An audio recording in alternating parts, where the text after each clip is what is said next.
क्या आप जानते हैं कि कुछ स्वर्गदूत मनुष्यों की तरह धरती पर रहते हैं जो परमेश्वर के द्वारा दिए गए विशेष कामों को करते हैं। कहीं आप वो स्वर्गदूत तो नहीं।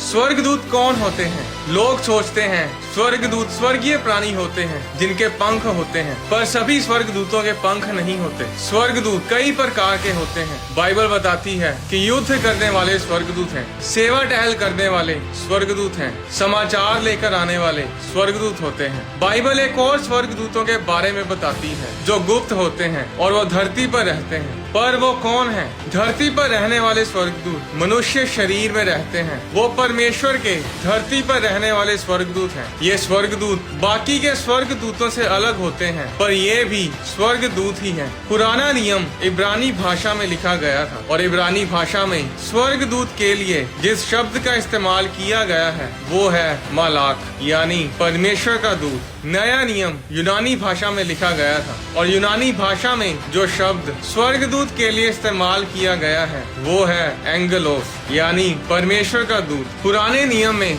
हागे की पुस्तक अध्याय 1 उसकी 13 आयत में लिखा, तब यहोवा के दूत हागे ने यहोवा से आज्ञा पाकर उन लोगों से ये कहा, यहोवा की ये वाणी है, मैं तुम्हारे संग हूँ। इस वचन में हागे को परमेश्वर का दूत बोला गया है। इब्रानी भाषा में दूत शब्द की जगह यहाँ पर मलाक लिखा गया है। बाइबल में हागे को जो मनुष्य था उसे परमेश्वर का दूत बोला गया है। एक मनुष्य को परमेश्वर का दूत क्यों कहा गया? क्योंकि वो परमेश्वर के द्वारा परमेश्वर का संदेश लेकर भेजा गया था। अगर आप नए नियम को पढ़ें तो उसमें यूहन्ना बपतिस्मा देने वाला भविष्यद्वक्ता था जो यीशु मसीह के जन्म से पहले आया था और यूहन्ना परमेश्वर के राज्य का प्रचार करता था। मत्ती अध्याय 11 उसकी 10 आयत और लूका अध्याय 7 उसकी 27 आयत में यूहन्ना के बारे में लिखा है कि ये वही है जिसके विषय में लिखा है, देख मैं अपने दूत को तेरे आगे भेजता हूँ जो तेरे आगे तेरा मार्ग तैयार करेगा। यूनानी भाषा में दूत शब्द की जगह एंगेलोस लिखा गया है जिसका मतलब है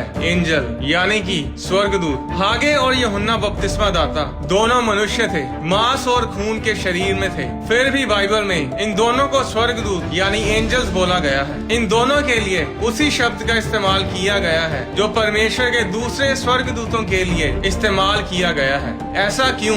स्वर्गदूत वो होता है जो परमेश्वर के द्वारा भेजा जाता है। स्वर्गदूत संदेश वाहक होता है, वो संदेश लेकर आता है। स्वर्गदूत का मतलब होता है अम्बेसडर, दूत जो परमेश्वर की ओर से एक विशेष काम के लिए भेजा जाता है। वो इस दुनिया का तो नहीं होता, पर इस दुनिया के लिए भेजा जाता है, उन लोगों के लिए जो इस धरती पर रहते हैं। तो ये गुप्त स्वर्गदूत कौन है? ये वो हैं जो यीशु मसीह में नया जीवन ले चुके हैं, जो आत्मा से जन्मे हैं। अगर आप यीशु मसीह पर विश्वास करते हैं तो आप नया जन्म प्राप्त कर चुके हैं और आप परमेश्वर के स्वर्गीय दूत हैं। यूहन्ना अध्याय 1 उसकी 12 आयत में लिखा, परंतु जिन्होंने उसे ग्रहण किया उसने उन्हें परमेश्वर की संतान होने का अधिकार दिया, अर्थात उन्हें जो उसके नाम पर विश्वास रखते हैं। वे ना तो लहू से, ना शरीर से, ना शरीर की इच्छा से, ना मनुष्य की इच्छा से, परंतु परमेश्वर से पैदा हुए हैं। अगर आप यीशु मसीह पर विश्वास करते हैं तो आप परमेश्वर की संतान हैं। आप इस धरती के नहीं हैं, आप स्वर्ग के हैं। आप परमेश्वर के बेटे बेटियां हैं। हम धरती के नहीं हैं, हम स्वर्ग के वासी हैं। बाइबल में लिखा कि हम संसार में तो हैं पर संसार के नहीं हैं। फिलिपियों अध्याय 3 उसकी 20 आयत में लिखा, पर हमारा स्वदेश स्वर्ग पर है, हम स्वर्ग के सिटीजन हैं, हमारा पासपोर्ट स्वर्ग का है, हम स्वर्ग के हैं। अगर आप किसी देश के पासपोर्ट को देखें तो उस पर कभी भी ये नहीं लिखा होता कि ये प्रॉपर्टी इस बंदे की है या ये प्रॉपर्टी इस औरत की है। उस पासपोर्ट के ऊपर लिखा होता है कि ये प्रॉपर्टी इस देश की है। इंडिया के पासपोर्ट के ऊपर लिखा होता है कि ये प्रॉपर्टी इंडिया की है। अमेरिका के पासपोर्ट के ऊपर लिखा होता है कि ये प्रॉपर्टी अमेरिका की है। उसी तरह आप अपने नहीं हैं, आप स्वर्ग के हैं। आपका सब कुछ स्वर्ग पर है और आप स्वर्ग की प्रॉपर्टी हैं। इस धरती पर रहने वाले स्वर्गदूत वो हैं जो स्वर्ग के संदेश, स्वर्ग के सुसमाचार को धरती पर रहने वाले लोगों तक पहुंचाते हैं। और ये सुसमाचार क्या है? ये खुशखबरी क्या है? यूनानी भाषा में सुसमाचार यानी गुड न्यूज को यूएंगल बोला गया है और इंग्लिश में इसे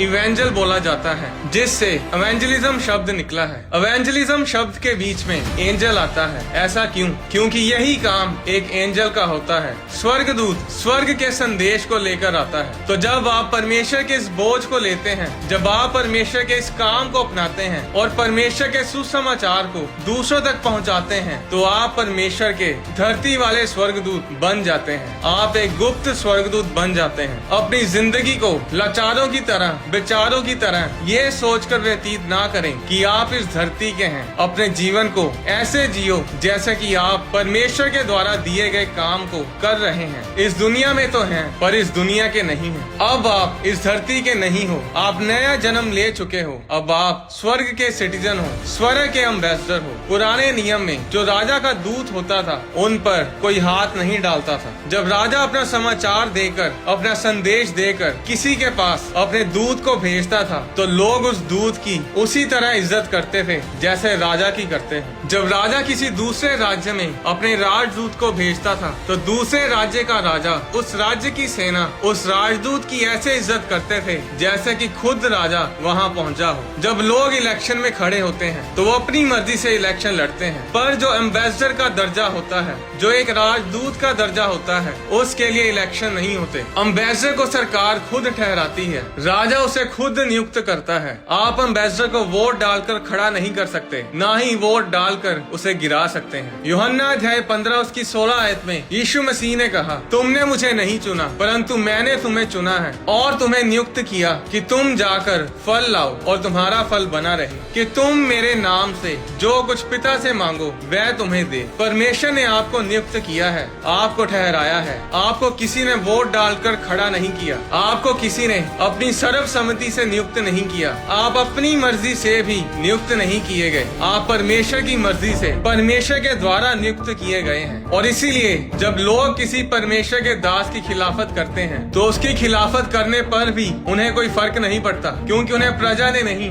बल्कि परमेश्वर ने, राजा ने नियुक्त किया है। मायने नहीं करता आप कहां से हैं, आपकी जात क्या है, आप कौन से धर्म से हैं। परमेश्वर ने रिहाब जैसी वेश्याओं के जरिए देशों को बदला है। अनपढ़ मछुआरों को परमेश्वर ने नियुक्त किया ताकि देशों को बदले। ये भी उनकी अपनी मर्जी से नहीं हुआ, बल्कि परमेश्वर की मर्जी से हुआ। एम्बेसडर उस देश का सिटीजन कभी नहीं बनता जिस देश में वो काम के लिए भेजा जाता है। एम्बेसडर, राजदूत उतना अमीर होता है जितना अमीर उसका देश होता है। और राजदूत यानी एम्बेसडर अपने आप को नहीं दर्शाता, वो अपने पूरे देश को दर्शाता है। आज भी ऐसा ही है। जब इंडिया का एम्बेसडर अमेरिका में जाता है तो वो खुद को नहीं दर्शाता, बल्कि अपने देश को दर्शाता है। वो एम्बेसडर, वो दूत सिर्फ आम इंसान नहीं है, वो पूरा का पूरा देश है। उस एम्बेसडर के साथ पंगा लेना पूरे इंडिया के साथ पंगा लेना है। और कानून ये कहता है कि अगर एम्बेसडर अमेरिका में है तो अमेरिका की पुलिस, वहाँ की सेना एम्बेसडर को हाथ भी नहीं लगा सकती।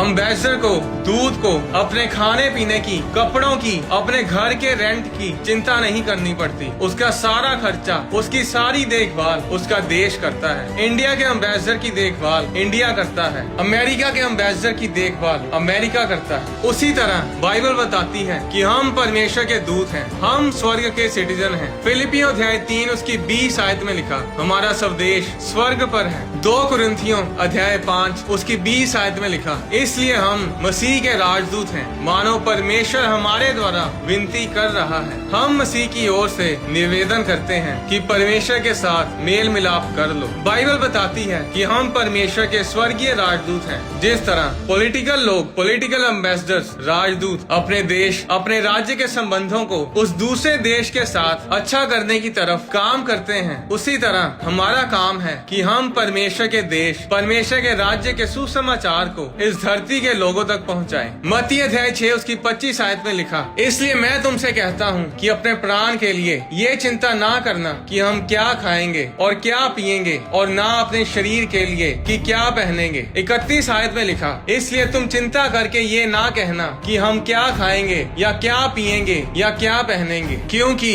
अन्य जातियाँ इन सब वस्तुओं की खोज में रहते हैं, पर तुम्हारा स्वर्गीय पिता जानता है कि तुम्हें इन सब वस्तुओं की आवश्यकता है। इसलिए इसलिए पहले तुम परमेश्वर के राज्य और उसकी धार्मिकता की खोज करो, तो ये सब वस्तुएं भी तुम्हें मिल जाएंगी। आपको अपनी चिंता नहीं करनी है। अगर आप परमेश्वर के स्वर्गीय राजदूत हैं, तो आपको बस परमेश्वर के काम को करना है। आपकी सभी जरूरतें स्वर्ग संभाल लेगा। एक देश के राजदूत की सुरक्षा की जिम्मेवारी उसके देश की सरकार की होती है। उसकी सुरक्षा के लिए सीक्रेट एजेंट्स होते हैं, रॉ एजेंट्स होते हैं, FBI, CIA होती है। उसी तरह आप जो कि परमेश्वर के राजदूत हैं, स्वर्गीय राजदूत हैं, आपकी सुरक्षा परमेश्वर के स्वर्गदूत करते हैं। कभी किसी देश के राजदूत के साथ पंगा लेकर देखना, उसका पूरा देश उसकी सुरक्षा के लिए खड़ा होता है। आप इंडिया में अमेरिका के राजदूत को छू भी नहीं सकते, वो कड़ी सुरक्षा से घिरा होता है। उसी तरह परमेश्वर का राज्य है। बाइबल में लिखा है परमेश्वर राजा है। जब यीशु मसीह को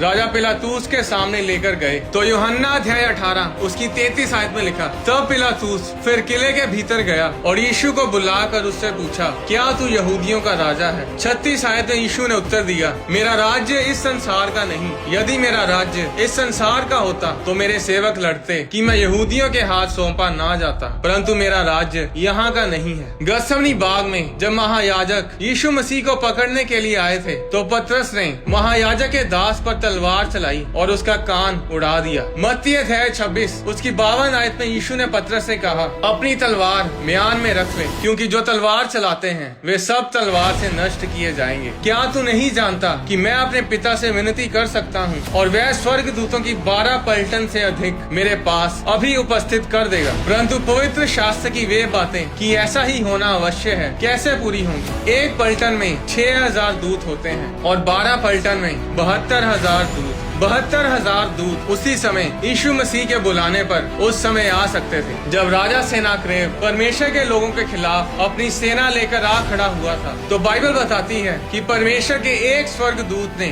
उस एक रात में अशूरिय सेना के 1,85,000 सैनिक मार गिराए। 2 राजा अध्याय 19 उसकी 35 आयत में लिखा, उसी रात में क्या हुआ कि यहोवा के दूत ने निकलकर अशूरियों की छावनी में 1,85,000 पुरुषों को मारा, और भोर को जब लोग उठे तब देखा कि लाशें ही लाशें पड़ी हैं। उस एक दूत ने एक रात में 1,85,000 सैनिक मारे। जरा सोचो कि उस रात 12 पलटन स्वर्गदूतों की, यानी कि 72,000 स्वर्गदूत एक रात में कितने लोग मार सकते थे? 1332 करोड़, 13 बिलियन 320 मिलियन। आज पूरी दुनिया की जनसंख्या 780 करोड़ है। उन स्वर्गदूतों ने उस रात कुछ ही घंटों में पूरी पृथ्वी के लोगों को खत्म कर देना था, पर यीशु मसीह ने ऐसा नहीं किया। उसने हमारी खातिर उस पाप के प्याले को पिया, हमारे लिए मार सही, कोड़े खाए, उसके ऊपर थूका गया। उसके एक इशारे पर स्वर्गदूत पूरी धरती की ऐसी तैसी कर सकते थे, पर वो इस दुनिया की ऐसी तैसी करने नहीं आया था। यीशु मसीह ने कहा कि मैं इसीलिए आया हूँ कि कोड़े खाऊं, क्रूस पर चढ़ाया जाऊं और तीसरे दिन मुर्दों में से जी उठूं, ताकि जो कोई मुझ पर विश्वास करे वह नाश ना हो, बल्कि अनंत जीवन ग्रहण करे। लोग सोचते हैं कि स्वर्गदूत शायद केवल आत्माओं से ही लड़ते हैं। अगर ऐसा होता तो यीशु मसीह ने पतरस से ये नहीं कहना था कि मेरे कहने पर पिता 12 पलटन स्वर्गदूतों की अभी भेज देगा। उस समय लोग तलवारों और लाठियां लेकर यीशु मसीह को पकड़ने के लिए आए थे। वो दूत उन लोगों को मारने के लिए तैयार थे, पर यीशु मसीह ने उन्हें रोके रखा। आज जब लोग आपको धमकाते हैं, आपको डराते हैं, आपको परमेश्वर का नाम, परमेश्वर का सुसमाचार फैलाने से रोकते हैं, तो डरो मत, परमेश्वर के काम को करो। जब आपको कोई तंग करे तो उसे कुछ मत कहो, बस इतना बताओ कि प्लीज मेरे भाई, मेरी बहन, प्लीज परमेश्वर के दासों, परमेश्वर के लोगों, उसके राजदूतों से पंगा मत लो। ये हमारे लिए नहीं, बल्कि तुम्हारी ही भलाई के लिए है, क्योंकि हम तुम्हारे लिए कोई मुसीबत खड़ी करना नहीं चाहते, क्योंकि हम तुम्हें कुछ नहीं कहेंगे, पर जो स्वर्गदूत हमारी रक्षा के लिए हमें दिए गए हैं वो तुम्हारी ऐसी तैसी कर देंगे। क्योंकि हमारे देश के संविधान में, जहाँ का मैं सिटीजन हूँ, उसके संविधान में भजन संहिता 51 उसकी 11 आयत में हमारे राजा की तरफ से यह आदेश है कि जहाँ कहीं भी मैं जाऊँ स्वर्गदूत मेरी रक्षा करें। मैं दिखने में तो अकेला अकेला लग रहा हूँ, पर मैं अकेला हूँ नहीं। परमेश्वर के दूत, परमेश्वर की सेना मेरे आसपास मेरी सुरक्षा के लिए खड़ी रहती है। जरा सोचिए, इतने सुरक्षित और इतने सामर्थी हैं आप। आज समस्या ये है कि लोगों को पता ही नहीं कि उनकी वैल्यू क्या है। बाइबल में परमेश्वर ने कहा कि ज्ञान ना होने के कारण मेरे लोग नाश हो रहे हैं। आप परमेश्वर के राजदूत हैं, आप स्वर्ग के सिटीजन हैं। हमारा सब देश स्वर्ग पर है। लाचारों की तरह जिंदगी जीना बंद करो, परमेश्वर के कामों को करो, सुसमाचार प्रचार करो। और प्रचार करने के लिए आपको पास्टर बनने की जरूरत नहीं, आपको माइक और स्टेज की जरूरत नहीं। आप अपने काम पर, अपने नगर में, अपने पड़ोसी को परमेश्वर के बारे में बता सकते हैं। और परमेश्वर के प्रचार को करने से पहले अपने जीवन पे काम करो, अपने जीवन को सुधारो, अपने पापों से तौबा करो, नम्र बनो, जेन्युइन बनो, ताकि जब लोग आपको देखें तो सच में परमेश्वर की महिमा करें। एक बात को हमेशा याद रखें, हमारी लड़ाई किसी धर्म के साथ नहीं है। यीशु मसीह धर्म नहीं है। अगर आप बाइबल को पढ़ें तो यीशु मसीह कभी भी धर्म के ठेकेदारों के साथ कभी नहीं बैठे। यीशु मसीह इस धरती पर कोई नया धर्म बनाने के लिए नहीं आए। पूरी बाइबल में ईसाई धर्म नाम का एक भी शब्द नहीं है। यीशु मसीह ने जब भी किसी को डांटा तो वो धार्मिक लोग होते थे जो धर्म बनाकर बैठे थे। यीशु मसीह ने कभी भी किसी भी पापी को नहीं डांटा, हमेशा दूसरों से प्यार किया। हमारी लड़ाई मांस और लहू से नहीं है, हमारी लड़ाई लोगों के साथ नहीं है, किसी धर्म के साथ नहीं है। हमारी लड़ाई शैतान के साथ है, जो लोगों की जिंदगियों को तबाह करता है, जो नौजवानों को नशे और व्यभिचार में ढकेलता है, जो परिवारों को उजाड़ता है, जो पति पत्नी में दरार पैदा करता है। शैतान लोगों के धर्म के हिसाब से काम नहीं करता। जो अपने आप को ईसाई कहते हैं वो भी बीमारियों में है, वो भी गरीबी में है। अपने आप को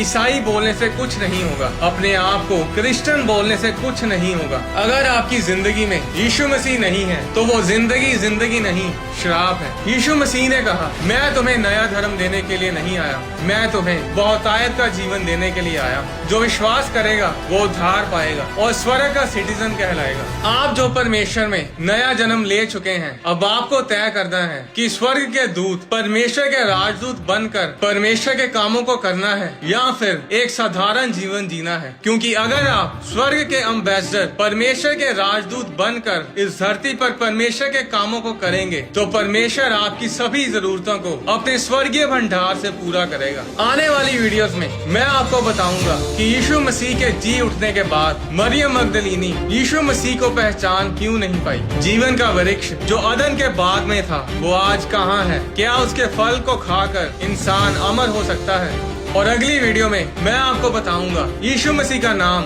इस धरती पर यीशु मसीह ही क्यों है और यीशु मसीह को स्वर्ग में किस नाम से पुकारा जाता है।